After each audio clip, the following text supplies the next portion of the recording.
মানুষ তার পেছনে এবং জানাজার পেছনে লক্ষ লক্ষ কোটি কোটি মানুষ হয়েছে।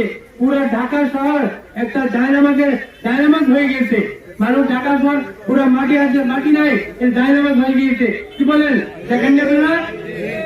তাই আজকে এটা সুশিক্ষার প্রমাণ। আমাদের নেতা নেত্রীরা আরো গেছে বাংলাদেশে, তাই নাই? জিয়ারন মরেছে, লক্ষ লক্ষ মানুষ হয়েছে। হাজি মরেছে, লক্ষ লক্ষ মানুষ হয়েছে। খালেদা মরেছে, কোটি কোটি মানুষ হয়েছে। আর প্রত্যেকে আনাচে কানাচে প্রত্যন্ত অঞ্চলে তার জানাজা হচ্ছে। আর তার কারণ কি? তার সে সুশিক্ষা পেয়েছে, মানুষটাকে মানুষ হিসেবে গণ্য করেছে। সে মানুষের ছাড়া অন্য কিছু বিবেচনা করে নাই। আজকে যারা মানুষ বিবেচনা করে নাই, মানুষকে অত্যাচার করেছে, নির্মমভাবে নির্যাতিত করেছে, আজকে আমাদের নেত্রী তার আজকে মৃত্যুর কারণটা কি? আজকে আলাদা হাত দিতে পারতো না। কিন্তু এটা একমাত্র আমাদের ধারণা, সবারই ধারণা, কিন্তু আল্লাহ ভালো জানে। কিন্তু আজকে যদি আমাদের নেত্রী ভালো চিকিৎসা পেত, সে যদি সুসময়ে তার উপযুক্ত সময়ে বাইরে চিকিৎসা করতে পারতো, হয়তো তার ইনশাল্লাহ আরো হাত দিতে পারতো, তাই না?